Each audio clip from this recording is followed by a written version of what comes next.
جد و جہد کرنے کے لیے کہ لوگوں کو اسلام کا پیغام دینے کے لیے آئے میں.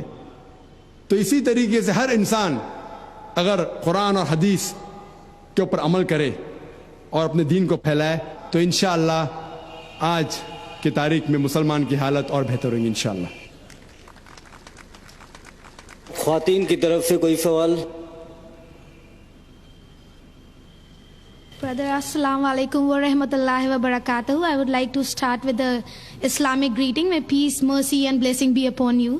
Brother, I would like to ask کہ جہاد کے 3 لیولز ہوتے ہیں. فرسٹلی تو نفس کے خلاف، دوسرا دعویٰ کرنا، اور تیسرا جیسے جہاد فی سبیل اللہ. تو اس میں ہم عورتوں کا کتنا رول ہو سکتا ہے؟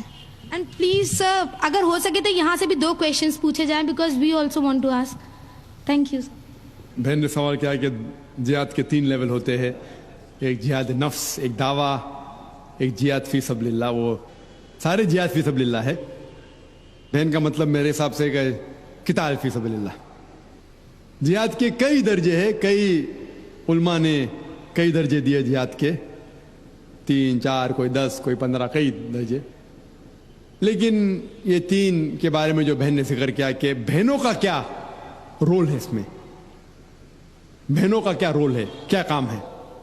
جہاں تک کہ جہاد نفس کا سوال ہے وہ ہر مسلمان کو کرنا چاہے وہ مرد یا عورت ہو. کہ اگر کوئی شیطان آپ کو بھڑکا رہا ہے کہ ایسا مت کرو، اللہ سے دور جاؤ، تو آپ کو اپنے نفس سے جہاد کرنا چاہیے. مثال کے طور پہ شیطان فرمائے گا یہ حجاب کرنے کی ضرورت کیا، سر ڈھکنے کی کیا ضرورت، بدن ڈھکنے کی کیا ضرورت، جتنا آپ بدن دکھائیں گے اتنا آپ مشہور ہوں گے. یہ شیطان بھڑکا رہا ہے. تو آپ جہاد کریں گے کہ خواتین کا فرض ہے کہ وہ سارے جسم کو ڈھک کے جو صرف دکھا سکتی ہے وہ چہرہ اور یہ. تو یہ جہاد نفس ہوا.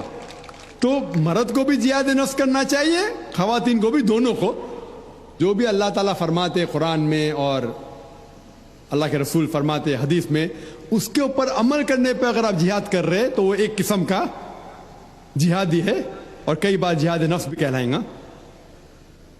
جہاں تک کہ دعوت کا میدان ہے، خواتین کا بھی فرض ہے کیا وہ غیر مسلمان خواتین میں اسلام کے بارے میں غلط فہمیاں دور کرے، دعویٰ کرے. ہمارے بمبئی میں ہمارے ادارے میں اسلام ریسرچ فاؤنڈیشن میں ایک شعبہ ہے لیڈیز ونگ، خصوصاً خواتین کے لیے. اور اس شعبے میں کم سے کم 10 خواتین ہیں جو تقریر کرتے ہیں، 10 مقرر ہیں، 10 کم از کم، جو الحمدللہ نہ ہی بمبئی میں، ہندوستان کے دیگر شہروں میں، ہندوستان کے باہر بھی الحمدللہ وہ تقریر کرتے، خصوصاً خواتین کے درمیان.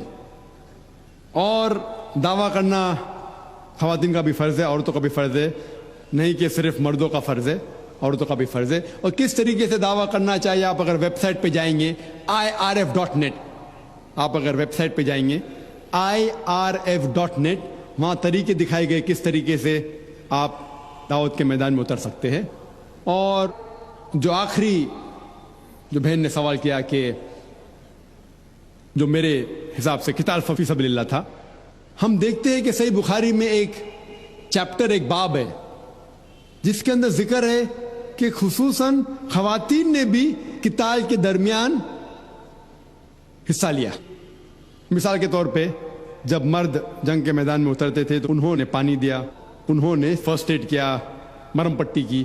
اور ایک واقعہ ہے جس کا ذکر ہے جنگ احد کے درمیان، جب دشمنوں نے محمد صلی اللہ علیہ وسلم کو گھیرا تو کچھ صحابہ محمد صلی اللہ علیہ وسلم کے ساتھ تھے اور ایک صحابیہ بھی تھی جس کا نام تھا نصیبہ رضی اللہ عنہ، اور باقی صحابہ کے ساتھ یہ خواتین صحابیہ تھی. اور جب دشمنوں نے حملہ کیا انہوں نے بھی حصہ لیا محمد صلی اللہ علیہ وسلم کی جان بچانے میں، اور وہ گھائل ہوئی. اور اس گھائل ہونے کے بعد محمد صلی اللہ علیہ وسلم نے اس کی تعریف کی. تو چند موقع پہ جب ضرورت پڑی، عام طور پہ مرد کو اللہ تعالیٰ زیادہ طاقت دی، وہ جنگ کے میدان میں اترتا ہے، لیکن خواتین بھی حصہ لے سکتی ہے پانی دینے میں، جب ضرورت ہے فرسٹ ایڈ میں، مرم پٹی کرنے میں. ضرورت پڑی تھی جس طریقے سے مثال ہے نصیبہ رضی اللہ عنہ کی، تو وہ بھی حصہ لے سکتی ہے، اور جب ضرورت ہے مردوں کا ہمت افزائی کر سکتی ہے. Hope that answers the question. پہلے مائک سے بھائیوں کی طرف سے کوئی سوال؟ اگر کوئی غیر مسلم بھائی کہیں پر بھی ہو، کسی بھی قطار میں ہو، تو وہ اپنا ہاتھ اونچا کرے اور وہ پہلے سوال کریں. اگر دوسرے مائک میں بھی اگر کوئی غیر مسلم بھائی کھڑے ہوں تو آگے آ جائیں. السلام علیکم ڈاکٹر صاحب. ڈاکٹر صاحب، میں ایک ریٹائرڈ آرمی آفیسر محمد ضیاء اللہ خان میرا نام ہے. میں آپ سے ایک کلیریفیکیشن چاہتا ہوں ریگارڈنگ سورہ والعصر ان الانسان لفی خسر. یہ عالم انسانیت کے لیے ایک بہت تشویشناک سورہ ہے اور کنڈیشنل سورہ ہے. اس میں ہر انسان کو بہت زیادہ تشویش ہونا چاہیے whether he is fulfilling all the 4 conditions in this surah or not.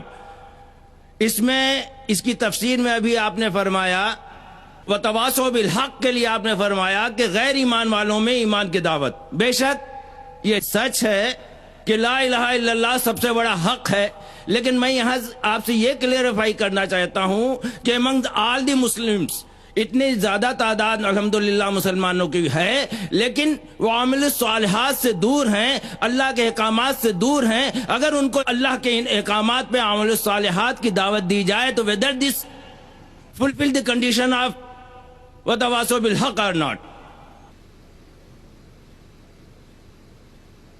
بھائی کا سوال ہے کہ جو سورہ العصر میں جو تیسری کنڈیشن ہے وَتَوَاصَوْا بِالْحَقِّ، اگر ہم مسلمانوں کے درمیان ان کو حق کی طرف بلاتے، ان کا مطلب ہے اصلاح.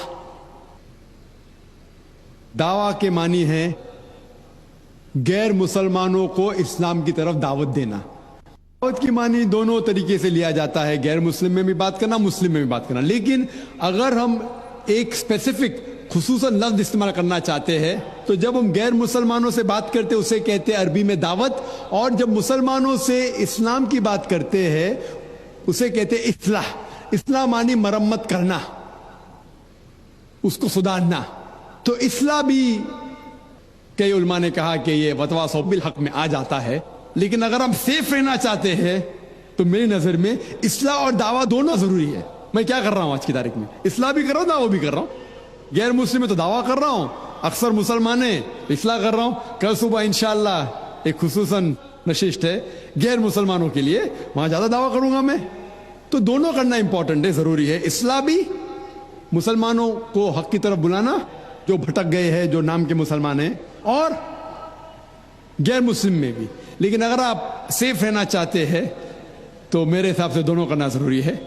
تو ایک دم سیف ہے، اور جنت میں جانے کے لیے ہمیں جو بھی کر سکے کرنا ضروری ہے. کیونکہ اللہ تعالیٰ فرماتے سورہ ملک میں سورہ نمبر 67 آیت نمبر 2 الذی خلق الموت والحیات، اللہ سبحانہ و تعالیٰ نے زندگی اور موت دی تاکہ وہ جان سکے آپ لوگ میں سے کون اچھے اعمال کرتا ہے. تو یہ زندگی ہے، آخرت کے لیے امتحان ہے. تو اس امتحان میں ہمیں سفل ہونا بہت ضروری ہے. اسی لیے ہمیں کوشش کرنا چاہیے کہ جہاں تک ہو سکے اللہ اور اللہ کے رسول کے احکام کے اوپر عمل کریں. بہنوں کی طرف سے کوئی سوال؟ السلام علیکم، میرا نام یسرا ہے اور میں ایک اسٹوڈنٹ ہوں. میرا یہ سوال ہے کہ کیا ٹیررزم اور ایکسٹریمزم کا ایک ہی معنی ہے؟